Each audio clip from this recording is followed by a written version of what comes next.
de sal no centro do círculo enoquiano. Marquinhos ficará no meio como isca, mas estará protegido pelo círculo de sal. Com o demônio preso, faremos um ritual que o mandará de vez para o inferno.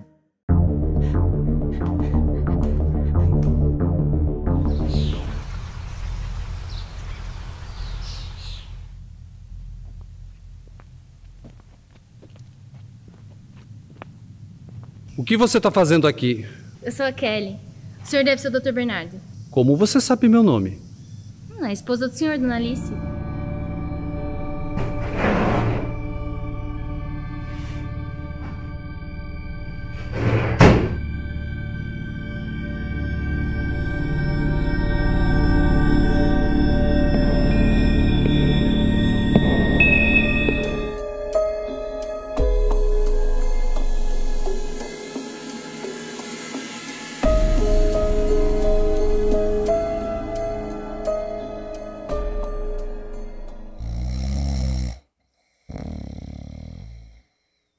Something to give than class, following new truth but going nowhere. They end up looking the same, like many others who came. A minha primeira pergunta, pergunta geral, tá? Vamos fazer pela ordem, começo pela Carola. Que é em que contexto vocês fizeram esses trabalhos, falem um pouquinho sobre eles, o que eles representam para vocês em termos da caminhada artística que vocês têm, em que ponto esses trabalhos estão na vida de vocês, e a gente vai cada um falando um pouquinho sobre, introduzindo seu trabalho, daí a gente vai falando dos pormenores. Muito obrigada. Oi, gente. Boa tarde. Eu sou a Carola Lobo.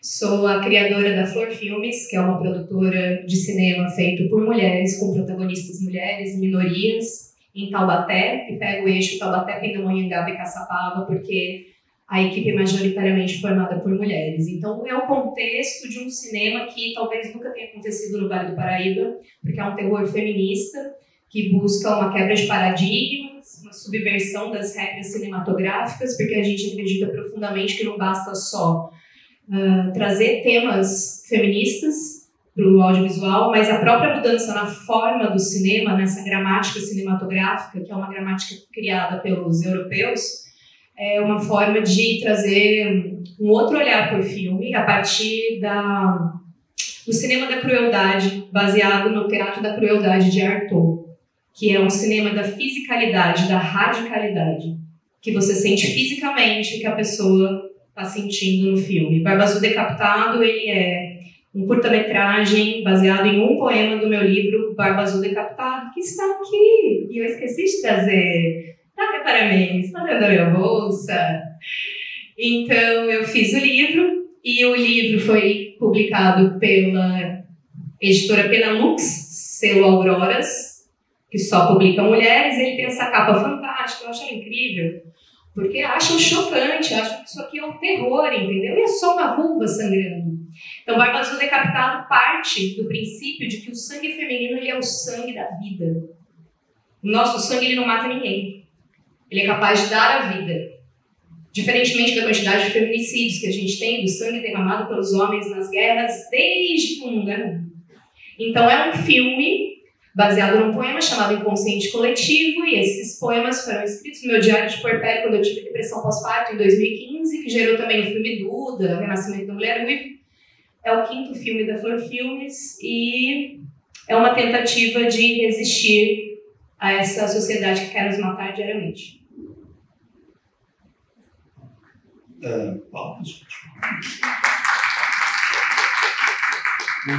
O Luiz não veio.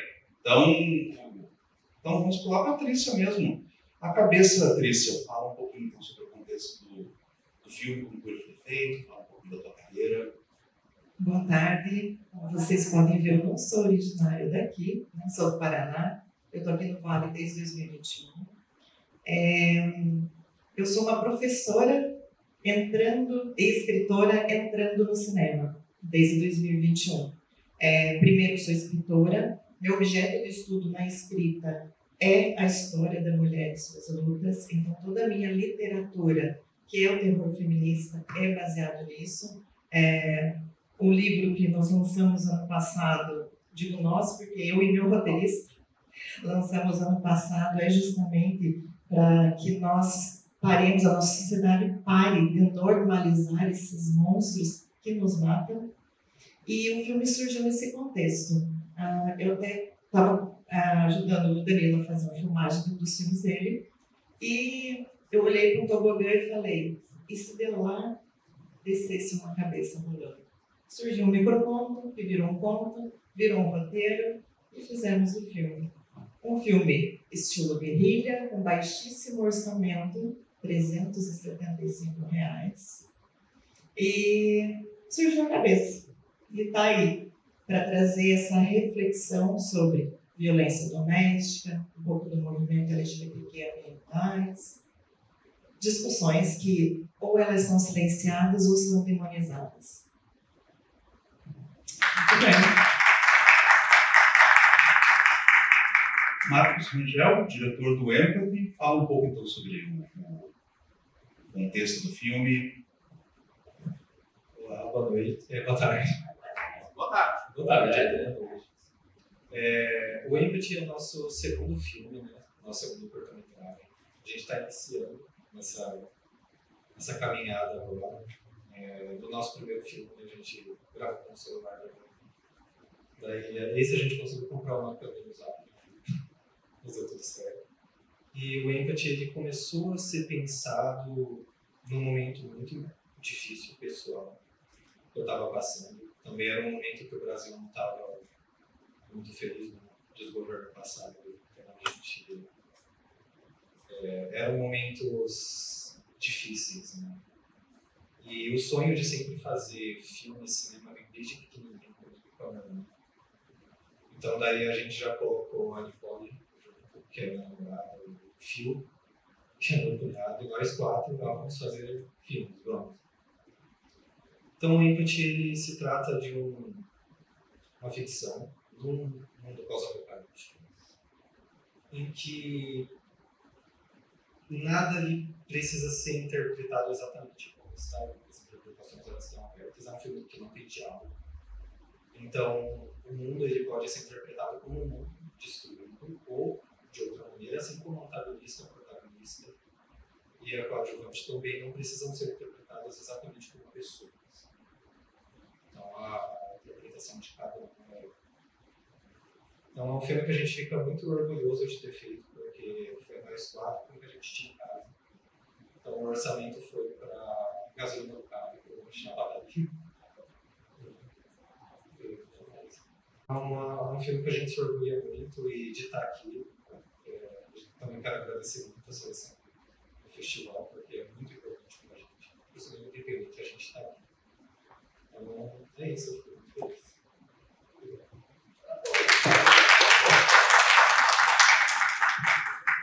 E o escritor, direção de Tom Gomes. Boa tarde. Eu posso dizer que no cinema eu caí de paraquedas, né? A minha formação tudo é teatro mesmo, desde a adolescência. E lá, em 2007, o Vini, Adriano, mais uns dois malucos aí criaram o Cineclube. E um dia, saindo do teatro, esses caras me pegam na porta, vamos lá conhecer o Cineclube, querendo você lá, vamos lá com a gente. Gente, mas não é minha cara, eu nunca fui cinéfilo, sabe? E eles foram me convenceram que era bom vir para o cinema. Então o Vini, um desculpado, o Adriano também, me convenceram que eu vim para o cinema e fui aprender essa arte, fui fazer cursos, fiz diversos cursos e comecei a trabalhar, a produzir, né, escrever meus roteiros. Né. E o escritor é um dos roteiros de 2011, que eu escrevi em 2011, mas eu deixei ele guardadinho, comprei muitos guardados lá, sabe? E o escritor nada mais é que sabe, é um momento que eu passo por isso. Eu escrevi, vamos dizer assim, 30 páginas aí daquela encruzilhada. Para onde que eu vou agora? Para onde que eu mando esse personagem? O que eu crio aqui para ele ou seguir em frente ou elimino ele aqui dessa encruzilhada? Então, nós que escrevemos passamos muito por isso, né? Essa dificuldade na hora de dar um sentido para a vida do personagem. E o escritor é isso. E ficou muito tempo guardado. Aí, em 2021, eu resolvi terminar o escritor, né? Que é a história desse escritor que sai durante a pandemia se afasta, né? Para poder terminar o seu livro. Só que essa solidão para ele foi pior, né? Na solidão, ele ficou mal, ficou doente, não, começou a ter coisas, então o filme vai ter coisa a mostrar. E é um dos meus filmes também, né? Tem outros, mas foi selecionado aqui com o vídeo. Estou muito feliz de estar aqui com vocês, cineastas aí, colegas, né? E esse cinema de guerrilha é todo nosso, né? Acabamos de fazer o Povo de Gesso também. E espero que um dia você também esteja com a gente aí no Povo de Gesso também. Desculpa, Emílio. Mas o Emílio é fundador de tudo isso aí, entendeu? Estou falando coisa que ele faz parte. Tá bom, gente? Estou muito bem. Danilo? Luiz? Certo, tu não vinha, então já estava. Ah, chegou? Muito bem. Vou aproveitar que o Danilo está subindo aqui e vou perguntar, Luiz, como é que foi o contexto em que tu fez o Cramunhão, como que o filme foi realizado. Fala um pouquinho sobre o filme, como que ele se encaixa também na tua carreira artística. Primeiramente, boa tarde, agradeço aí todo o pessoal aí por ter recebido, né, e ter dado a oportunidade de fazer parte aqui.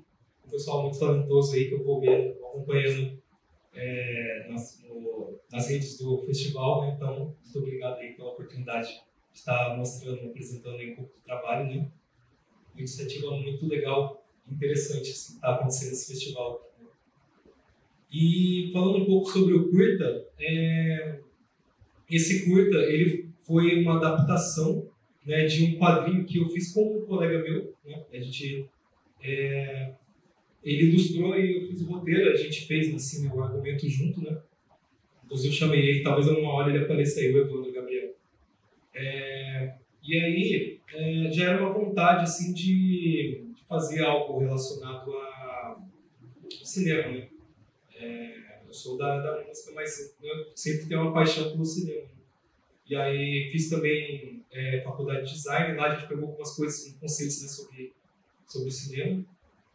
E aí com as oficinas aí da fundação que eu tive a oportunidade de realizar esse projeto e resolvi fazer essa adaptação ali, né? Muito eu acho que aqui tem uma cultura assim, né, de pessoal que faz filmes nessa temática, nessa pegada assim, de suspense, do terror, né, fantástico, principalmente porque a gente gravou no MAV, né, então é um lugar que tem uma estrutura que deixa muito propenso a esse tipo de cenários, né. Então eu casei e falei, nossa, acho que dá para adaptar essa história aqui, né, e aí foi esse desafio de tentar, porque no quadrinho, né, você tem uma liberdade diferente, né, porque os recursos que a gente tinha ali, o tempo que a gente tinha para fazer. Então, a gente adaptou, né, tentou condensar ali essa história no que dava para ser executado ali. Então, muitas coisas teve que reduzir, né, quantidade de atores, né, de personagens. Né, então, foi uma experiência interessante nesse sentido, né, de fazer a adaptação, né, da sua própria obra, mas para uma outra mídia. Né. E é isso. Então, aquele Saudade também o Tom aí que a gente já descobriu que já era conhecido da minha família depois de um tempo aí. Pois é.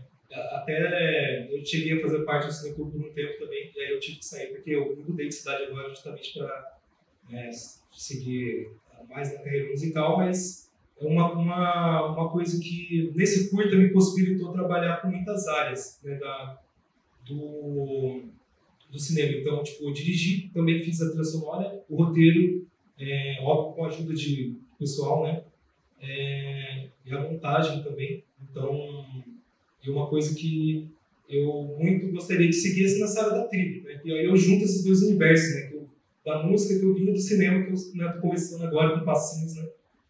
Então, foi muito importante para mim fazer esse projeto nesse quesito, de encontrar caminhos que eu posso seguir no futuro, né? Então é isso, foi uma experiência muito agregadora, assim, fazer isso, foi legal.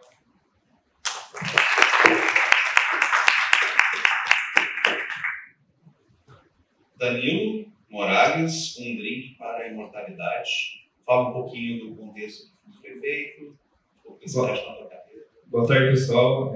Prazer conhecer o Ulisses, né? Pessoalmente, de conversar pelas redes.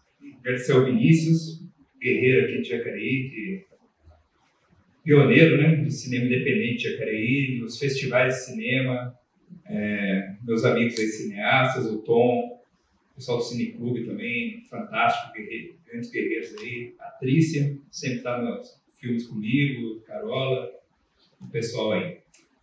Desculpa o atraso, foi difícil achar lugar para parar o carro, o centro ainda está meio fumegante ainda, né? Um Drink para a Imortalidade foi um filme adaptado do meu livro Obesidade de Contos e Recontos de Morte. É um livro que tem de A a Z, com vários contos, e um deles se chama Decrépito Degenerado. É um conto sobre vampiros, mas como o meu amigo está falando ali, a gente acaba adaptando, né? Então, se no livro era a história de um vampiro, eu acabei adaptando. Então, Walter se tornou Madame Lavínia, né? Então, mas foi um filme que rodou vários festivais, ganhou prêmio de direção de arte, e foi uma experiência bem interessante, bem marcante mesmo. O Renato Dutra participou também, né, do Drink para a Mortalidade. Acho que vocês vão gostar. É um thriller, tem bastante efeito X, que é algo que não tinha muito na região de São José dos Campos, né? Tem explosão de cabeça, tem umas coisas interessantes aí no filme. Acho que vocês vão gostar. Bacana, beleza. Então, agora, para fazer algumas perguntas específicas sobre cada um dos trabalhos, seguindo na ordem da apresentação, começando pela Carola. A primeira coisa que me chamou a atenção no teu curta é o título, porque a história do Barba Azul, que é uma história mais tradicional, que até algumas décadas atrás habitava os livros infantis, né, fazer juntavam contos de fadas, de fábulas e tal, ela foi perdendo popularidade, né, porque ela, talvez pelo fato dela não ter como adaptar o elemento absolutamente cruel e sanguinário que tem nela. Então, das muitas formas que tu poderia abordar, o que tu gostaria de falar, a temática que tu quer trazer, a estética que tu quer trabalhar no teu filme, ele tem muito uma lógica de pesadelo, assim, quando eu assisti o teu filme, ele vai por essa coisa de quase reproduzir o pesadelo de alguém, né? Então, eu fiquei me perguntando, eu queria te perguntar, por que o Barba Azul? Muito legal a pergunta, ninguém perguntou isso ainda, infelizmente. Barba Azul, ele é parte de um imaginário dos contos de fadas, numa época em que o conto de fadas servia para educar as crianças. Então a gente corta uma cabeça, tira um pé aqui, engole a vovó e a chapeuzinho ali, e tá tudo certo, as crianças ficavam com medo, era uma educação pelo medo. Mas existe uma psicanalista chamada Clarice Píncola Estes, que escreveu Mulheres que Correm com os Lobos, e ela trata de Barba Azul como o predador universal da psique. Na verdade, o Barba Azul ele é uma figura que está introjetada na nossa psique desde que o ser humano começou a contar histórias. Então, o inconsciente coletivo ele é o nosso inconsciente A gente compartilha coletivamente desde que o ser humano começou a escrever nas paredes das cavernas. Todos nós temos esse predador, que é aquela pessoa que cuida de você, psicanaliticamente, né? O seu lado que cuida de você tanto que diz assim, você não é capaz de fazer isso. Jura? Você vai se arriscar assim? Você vai escrever alguma coisa e vai mostrar para alguém? Que ousada. Ninguém vai gostar. Só que, como está dentro do nosso inconsciente coletivo e os homens são socializados e educados para simplesmente desmerecerem as mulheres, isso faz parte da socialização desde a passagem do capitalismo, do feudalismo para o capitalismo, lá na Caça às Bruxas, ele está mais presente nos homens. E esse homem é aquele cara que te protege, fala para você largar seu emprego, larga seu emprego, eu vou cuidar de você. Trabalhar para quê? Cuida dos filhos, cuida da casa. E existe um processo de domesticação dessa mulher. Não só fisicamente, como inconscientemente também. E Barba Azul Decapitado parte dessa ideia de libertar essa mulher desse enclausuramento, desse silenciamento, desse apagamento a que foi submetido durante séculos de domesticação.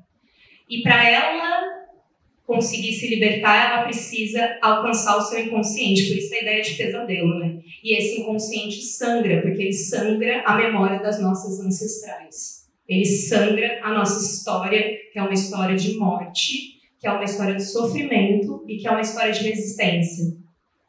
É daí que vem o Barba Azul Decapitado. E ele nunca aparece, porque não importa. Não importa, porque a gente já cansou de ver os abusadores, eles aparecem muito, bastante. Inclusive tem gente que torce para eles, paga a fiança, não é mesmo? Então a gente não precisa ver a cara dele, a gente precisa ver quem são as mulheres que resistiram a ele.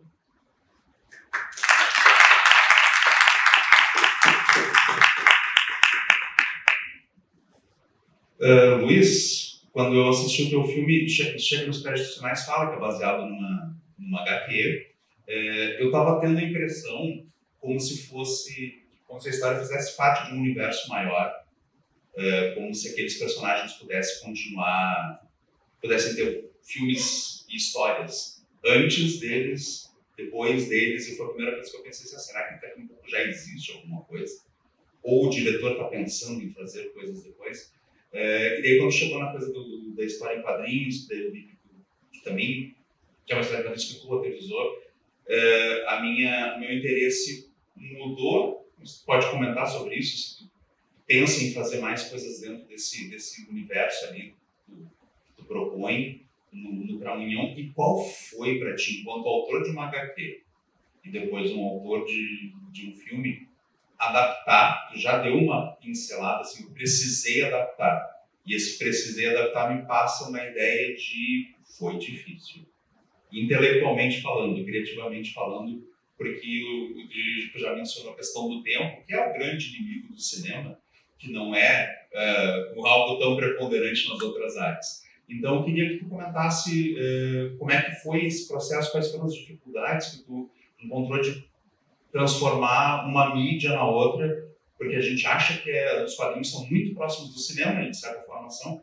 mas é muito diferente o que tu precisa para um e o que tu precisa para outro, do ponto de vista técnico, inclusive, né? Conta pra gente como é que foi esse processo aqui dentro.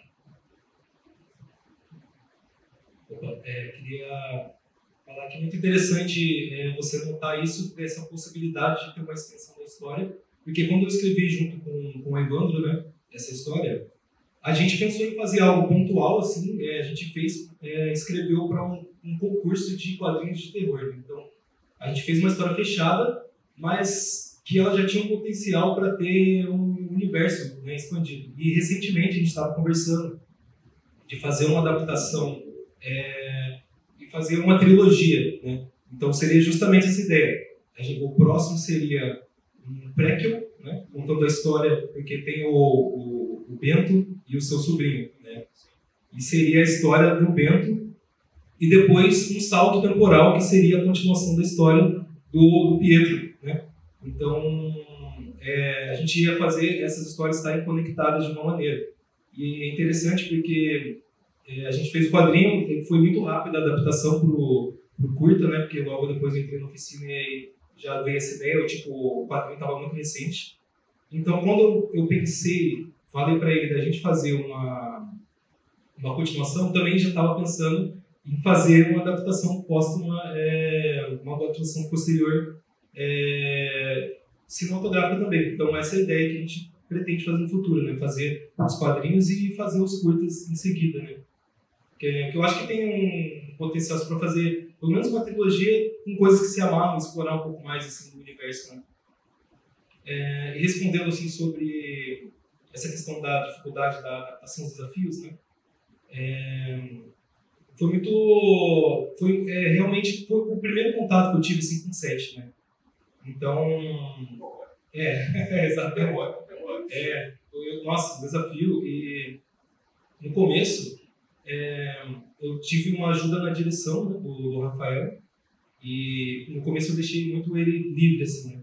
Depois eu fui assumindo mais um pouco, né, para alinhar algumas coisas, né, que ficar mais dentro, porque eu vi que o prazo estava muito corrido, né? Então a gente tinha pouco tempo, a gente fez umas 4 diárias, e eram 4 horas, assim, cada diária.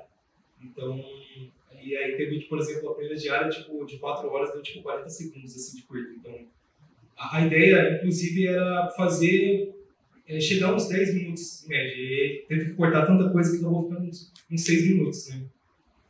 Então, ficou muita coisa de fora. Inclusive, uma cena final, que a gente não colocou e que tem no quadrinho, né, dando aí um spoiler, assim, mas... Muito spoiler. Que seria o... caso... É melhor deixar...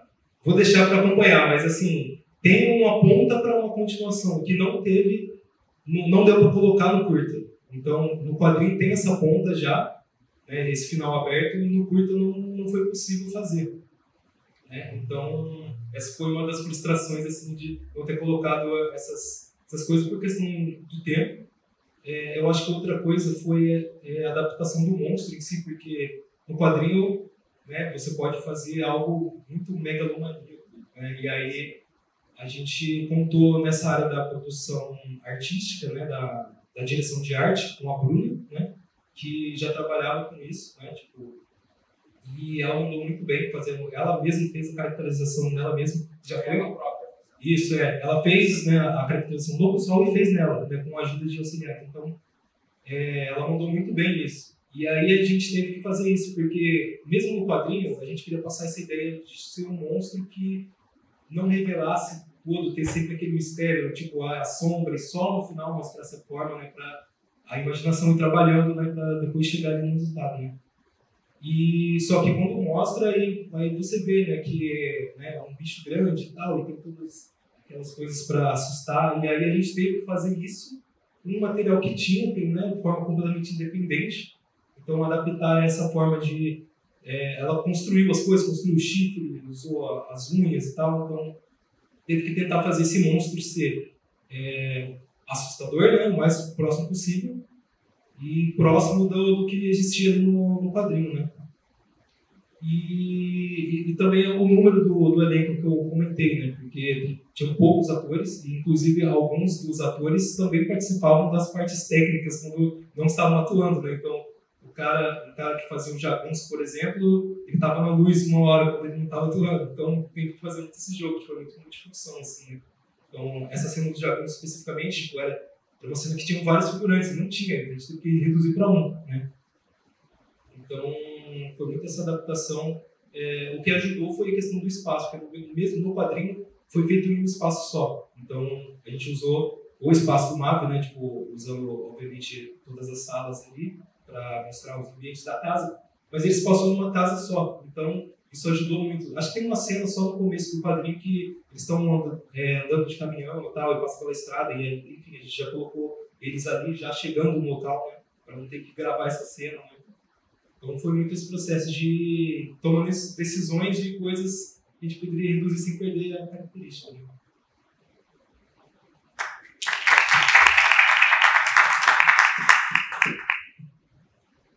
Christian, então a cabeça tem um elemento que é muito essencial para a narrativa, que a gente tem poucos personagens em cena, mas tem um personagem, para mim é personagem, que é frequente, que é a locação em que vocês fizeram, que me parece ser uma espécie de aquapark que está abandonado e tudo mais.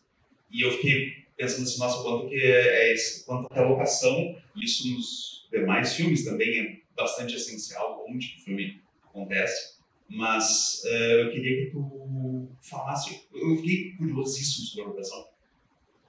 Onde que é aquilo, que lugar é aquele, e como que vocês, me parece também não ser um lugar fácil de ter acesso do ponto de vista de conseguir liberação, sei lá, não sei. Nem sempre os lugares bacanas são acessíveis para a gente poder ir lá e rodar alguma coisa. Então, conta como é que foi, porque tu disse que tu viu esse lugar, pelo que eu entendi agora há pouco, e daí que tu teve a ideia de fazer o filme nessa locação. Fala desse processo e que locação é essa? Bem, vamos começar pelo começo. Eu estava com o Renato no filme Queens vs Zombies, do Danilo, que foi no Cisne. E como eu falei, esse roteiro, ele não surgiu primeiramente como um roteiro. Eu sou microcontista, especializada em microcontos de até 140 caracteres. Quando eu olhei aquele cenário, eu falei, microconto. Peguei meu bloco de notas e fiz um microconto.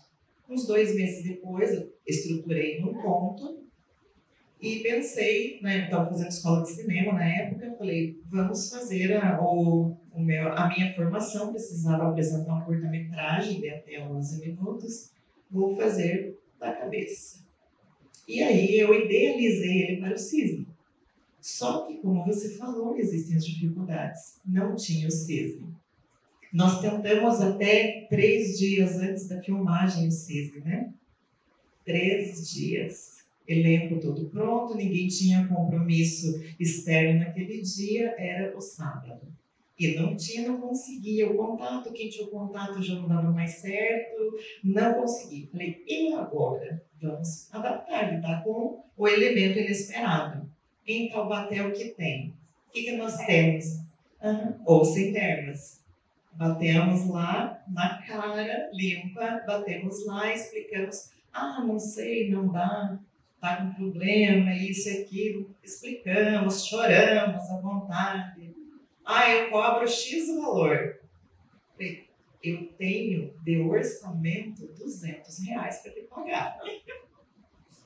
Você topa? Vou pensar. Faltando 3 dias para a gente começar as filmagens. Não era na véspera, até que estava tranquilo. E aí, no dia seguinte, ele topou. Aleluia. E aí, os outros R$175 foi de comida, porque, né, a equipe tem que estar alimentada, hidratada, enfim.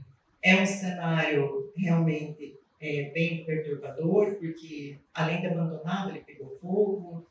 E estruturas que nós tínhamos no roteiro, porque nós fizemos o roteiro pensando no Cisne, no momento a gente chegou lá, putz, não tem escritório, e agora?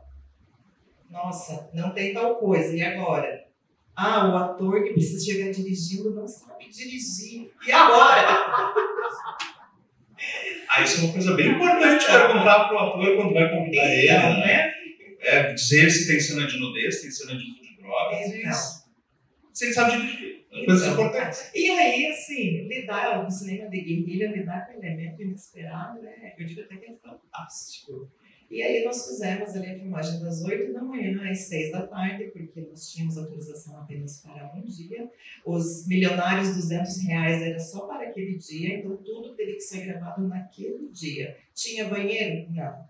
Tinha água lá para a gente passar e depois vocês vão ver que precisavam dos atores passar uma aguinha? Não. Então vamos fazer as cenas invertidas e depois a montagem se vire, né?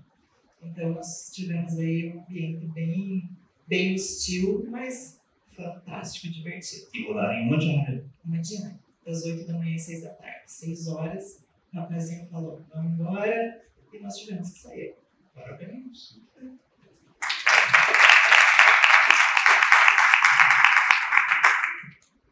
O outro filme que também fica muito dependente das locações é o Empathy, né, Marcos? E eu pensei também sobre tu comentar sobre isso, porque não parece ser uma locação só que vocês rodaram, mas me interessou bastante o fato de fazer um filme não verbal, um filme que é audiovisual no sentido puro, que é imagem e sons contando algo, né, narrando algo e passando sensações sem necessidade de ter nada escrito, nem nada falado.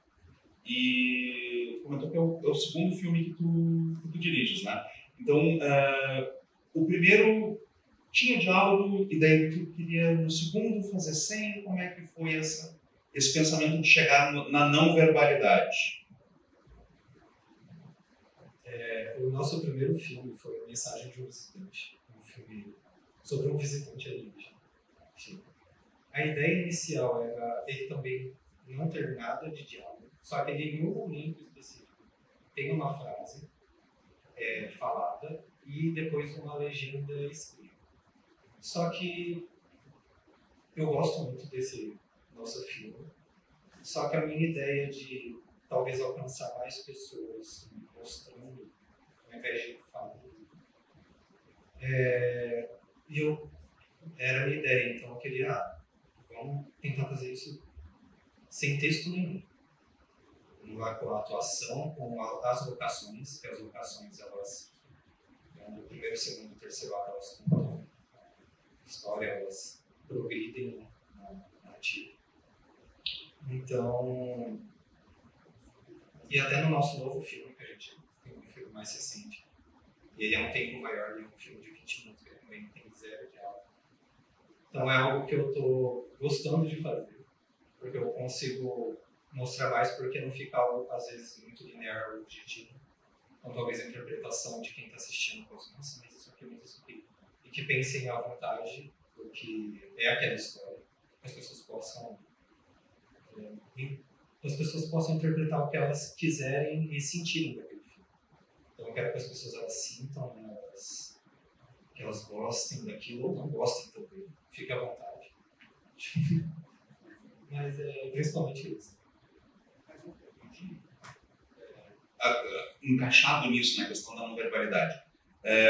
A trilha sonora original do filme, a trilha é feita em gromelô.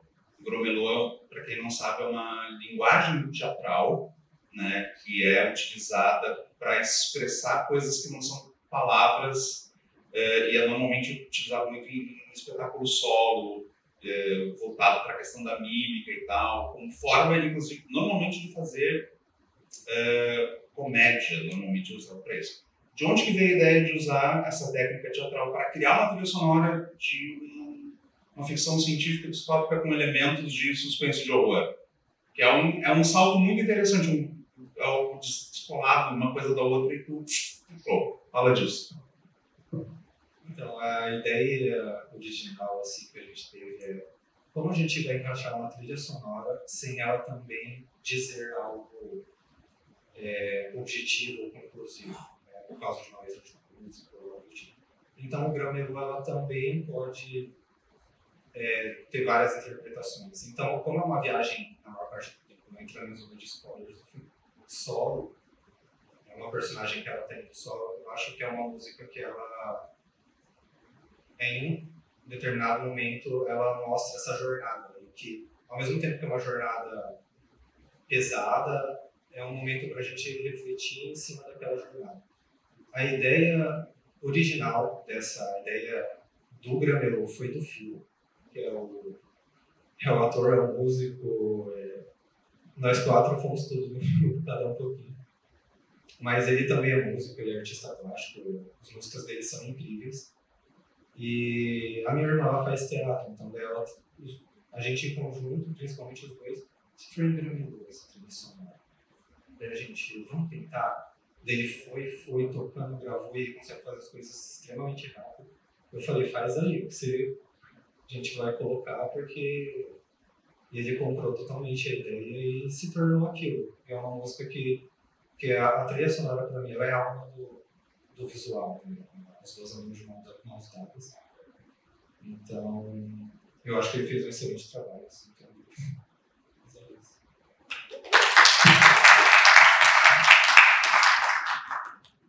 Bom, sobre o escritor.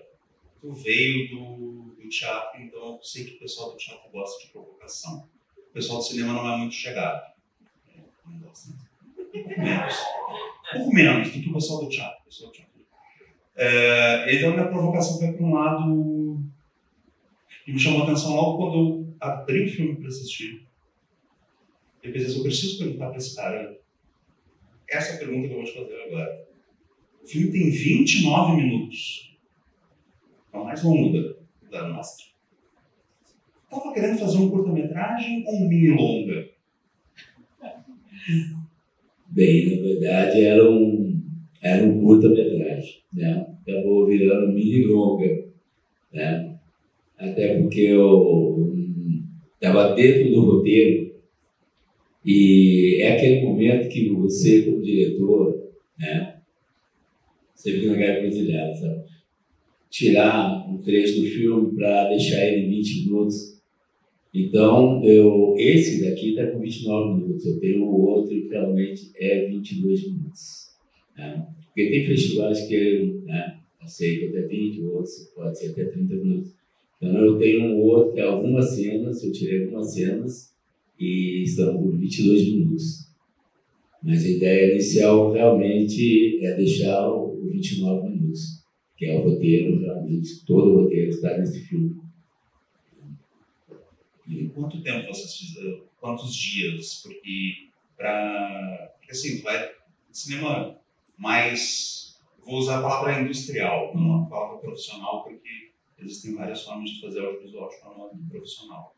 Mas o cinema mais industrial, que é esse mais mainstream que a gente conhece, quando a gente tem equipes maiores, mais elementos trabalhando, se a gente consegue fazer 4 páginas de roteiro por diária, que vai equivaler ali no filme pronto a 4, 5 minutos, quando muito, é considerado um sucesso fantástico, né? O Luiz estava falando, né, que uma das diárias vocês conseguiram fazer 45 segundos de 4 horas, um pouco mais de 40 segundos de filme. Quanto tempo vocês ficaram trabalhando no escritório? Em filmagem? Em filmagem foram próximo de 3 meses, né? E nós fazíamos também mais aos sábados, domingos e feriados. E como você falou, nós que lidamos com o cinema, a gente sabe disso. Muitas vezes você chega no set de filmagem, né? A câmera não funciona, chega no set, o ator não funciona, você tinha um motorista que não era motorista. Então, muita coisa acontece, né? Então, às vezes nós, num dia, a gente consegue fazer 4, 5 páginas, às vezes até mais, né? Que vai dar lá seus 7, 8 minutos de filme. E você diz também que você fica no set o dia todo, você não consegue fazer 30 segundos, né? Que nada deu certo. Eu sou um pouco meio rigoroso na gravação, eu sou, não é perfeccionista, sabe? Mas eu acho que a arte merece isso da gente, sabe? A gente dedicar um pouquinho a mais do nosso tempo para que saia uma coisa mais em qualidade. Né? A gente não pode nunca se basear em manter a baixa qualidade. Você pode dar um pouquinho mais, sabe? Eu acho que eu sou muito assim. Então, muitas vezes a cena que, de repente, a cena, vamos repetir, né? 10 vezes, 15 vezes. Eu tenho um método de trabalho assim. Então, sabe, eu não abro mão disso porque eu quero melhorar cada vez mais. Eu torço que o cinema independente ganhe isso, entendeu? Mostra essa possibilidade, toda a dificuldade que nós temos, esse cinema de guerrilha, sem grana nenhuma. É tudo muito obrigado, gente, pelo espaço, muito obrigado por você prestar sua casa, obrigado por você prestar seu carro, obrigado por você prestar, muito obrigado faz parte do nosso do dia a dia, né? Então eu penso muito, né? Eu penso muito nisso, sabe? Então quando eu vou para filmagem, realmente eu já vou com essa cabeça. Eu já trabalho com muitos atores antes, o roteiro geralmente eu entrego 2 meses antes para os atores, para iniciar, construindo esse personagem. Quando já chegar com o personagem pronto, ou se precisar pequenas mudanças, né, facilita muito a vida do diretor, é isso. Quando você chega para filmar, o ator está pronto. Se você tiver que fazer uma coisa, mas tirar, se você deu um excesso, você tira, se está faltando, você completa, entendeu? Facilita muito isso na hora de gravar. Mas mesmo assim, às vezes acontece de não funcionar. Então, sabe, foram 3 meses, sim, gravando praticamente 8 da manhã, 6 da tarde, teve dias de gravar até mais à noite também. É uma luta.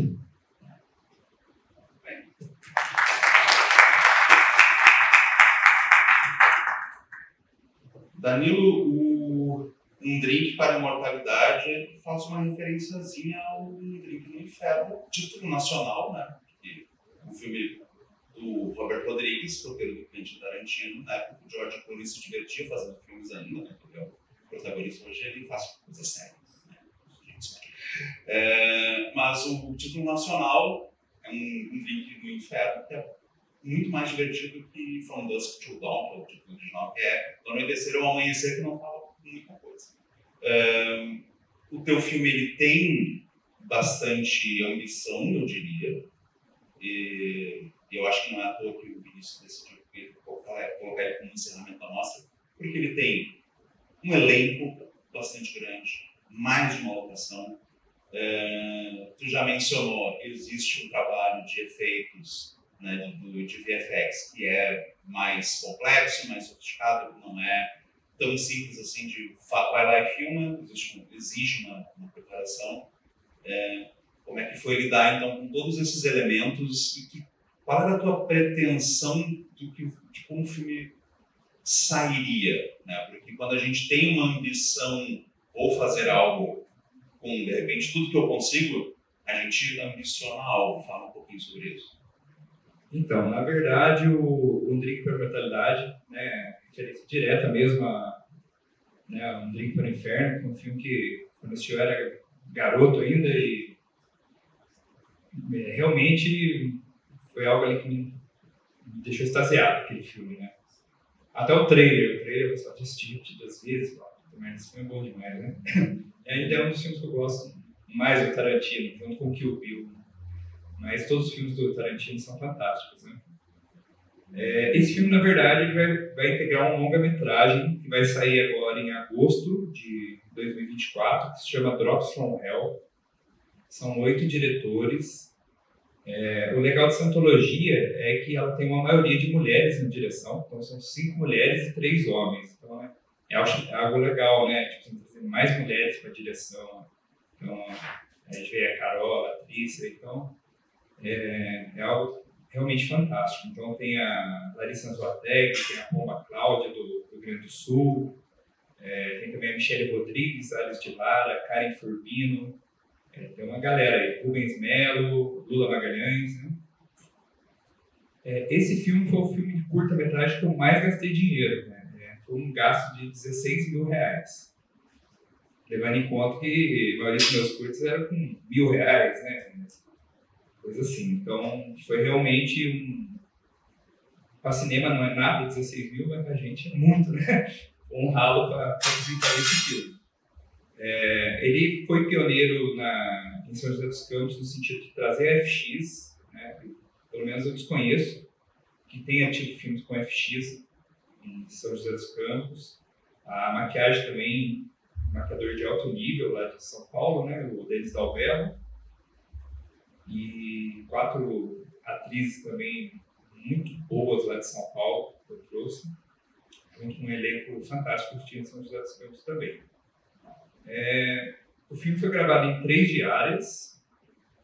A primeira diária eu gravei as cenas da festa, montamos toda uma estrutura no Teatro Realiza, todas as cenas de festa. Foi um dia até que tranquilo. Porque o pessoal gosta de ouvir sobre perrengues de gravação, então não é. Mas é um sucesso fazer uma cena de festa e ser tranquilo, porque foi legal, né? Tomar uma birita enquanto gravar, foi legal. Aí já o segundo dia, sempre tem aqueles atrasos de maquiagem, era maquiagem muito elaborada, essas 4 vampiras, né? Então levou um bom tempo para fazer a maquiagem delas. Mas, assim, um perrengue que teve é que a gente ia gravar no Parque da Cidade, um carro, uma Aero Willis azul, que é aqueles carros, tipo assim, o cara descer da garagem dele até ali embaixo, tipo, 2 km já foi 50 pau de gasolina, sabe? É bem assim. E é carro que é meio parado, não usava muito e tal. Enfim, o carro ia ser gravado essa cena dentro do Parque da Cidade, aquelas ruelas, etc. Mas eu não contava com o imprevisto, que era a festa do Mineiro, bem nesse dia. Então, isso também ajudou a atrasar, trânsito parado. Impossível pegar uma Aero Willis que mal andava direito e enfiar lá no trânsito que estava. Aí a gente conseguiu uma adaptação, uma liberação no posto de gasolina desativado. Enfim, uma cena que era para ser diurna se tornou noturna, né? Então a gente estava preparado para ser diurna, se tornou noturna, mas, como se diz, tudo no cinema que dá errado é para dar certo. Então eu, pelo menos, gosto muito da cena do posto, que é uma cena noturna que era para ser diurna, e falo, pô, ainda bem que deu tempo, né? De gravar diurna.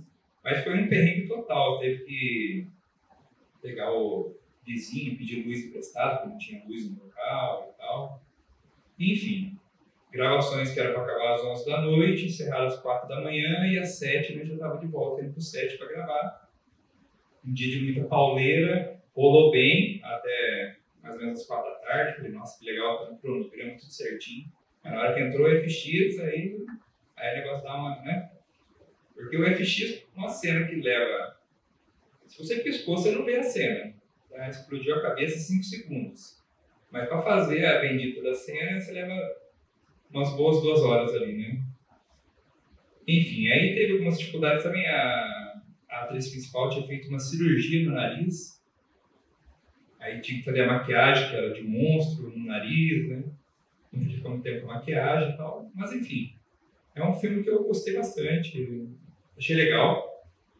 Como sempre, nada que você... Todo mundo aqui que executou o filme sabe que a gente não consegue fazer 100% do que a gente almejava, né? Então, por conta da correria, teve algumas coisas nas cenas finais que não eram exatamente assim que iam acontecer. Então, tinha uma cena da Madame Lavigne levitando, indo em direção à câmera. Teve algumas coisas que não rolou, mas foi legal. E eu até pensei que poderia ter feito um longa disso, que eu gostei desse filme, quem sabe, futuramente, né?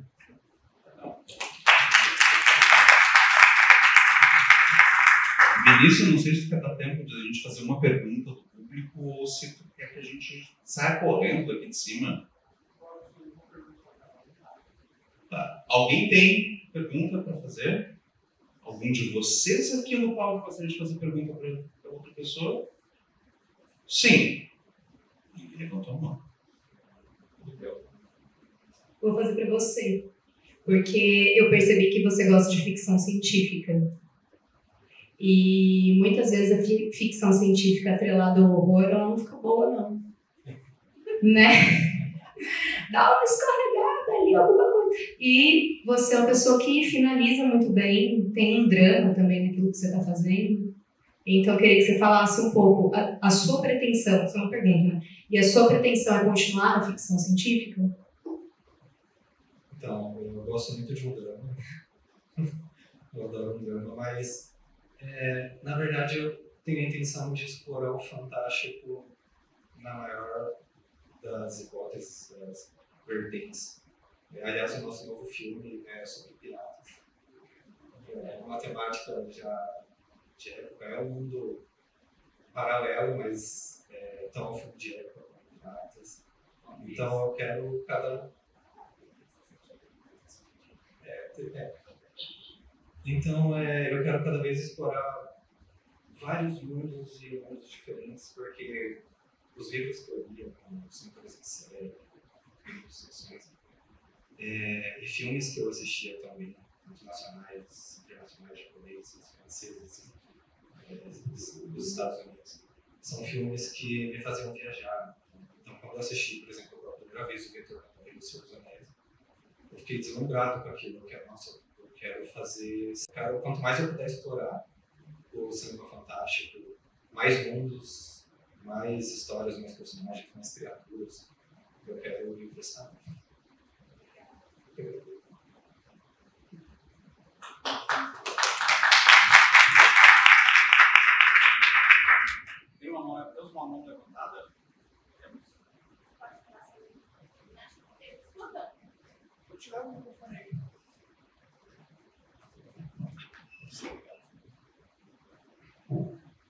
Queria fazer uma pergunta que pode ser para todos, mas uma coisa que eu sou produtora, uma coisa que eu sinto dificuldade aqui, eu queria saber com vocês como se tem como a gente poderia resolver esse problema, fazendo curtas-metragens ou produções de baixo orçamento e honrar os profissionais daqui em toda a produção.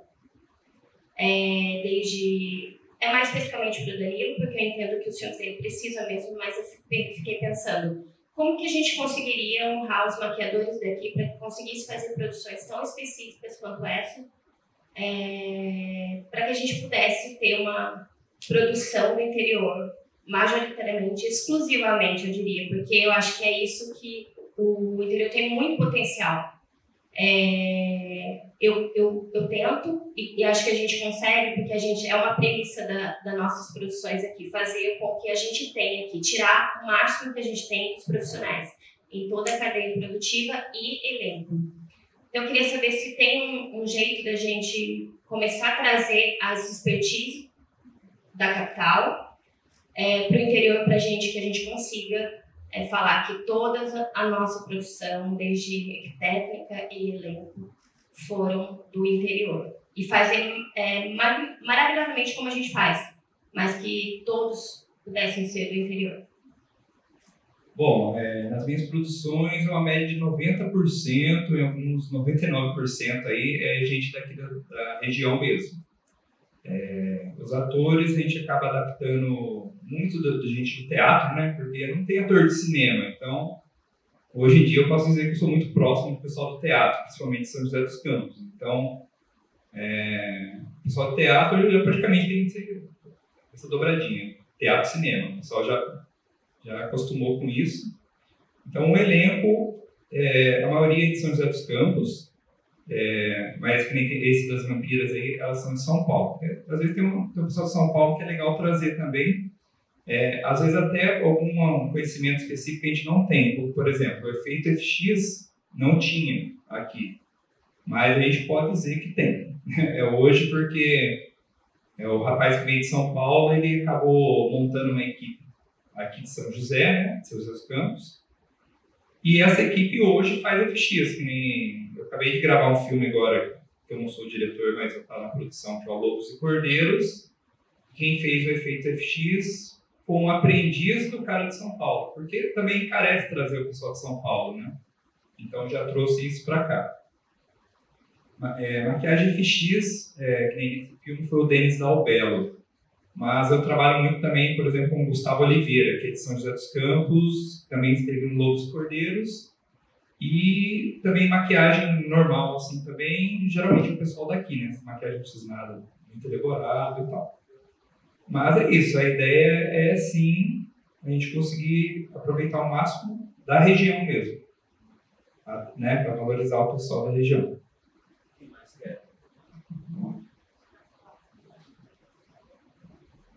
Legal, Danilo. Eu queria fazer um apontamento que vocês têm em São José dos Campos uma das maiores atrizes do Vale do Paraíba, que é do cinema. Ela se chama Marcela Arnulf. E ela também dá aula para interpretação para o cinema, justamente com essa ideia de que o teatro é muito diferente do cinema. E a gente percebe que está rolando uma especialização no Vale do Paraíba em atuação para o cinema. Taubaté já tem, inclusive. Em Pinda a gente tem a Beth Corregiari, que é a protagonista de Duda, que para mim é a maior de todas. Então fala com a gente, que a gente tem bastante... Eu sou atriz de cinema, acabei de fazer longa-metragem no começo do ano.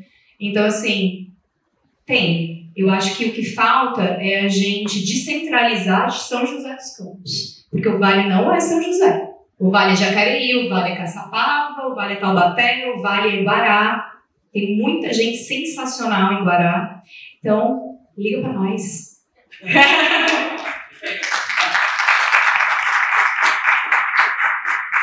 Mais alguém quer comentar sobre isso? Muito obrigado pela pergunta. Eu acho que a gente prossegue, né, Vini, para a sessão. Quero agradecer tu aceitar o meu convite autoimposto de me convida para mediar um debate, e queria dizer que foi muito bacana estar com vocês, poder conversar sobre os filmes de vocês, e que é muito bacana poder trocar coisas com pessoas de outros lugares, buscar formas de integração, porque às vezes falta a gente conhecer pessoas de outros estados, e festivais servem muito nesse sentido de criar essas pontes, criar contatos novos, e a gente vai descobrindo pessoas que estão fazendo coisas bacanas. Enfim, sempre se abrem caminhos novos, não necessariamente portas, né, mas uns trilhos na mata, de repente. Então, muito obrigado pela acolhida e uma boa sessão para todos. A gente vai começar já de imediato, né, Vini? Uma salva de palmas para os diretores e diretoras aqui, e vamos com a nossa trabalho monstro.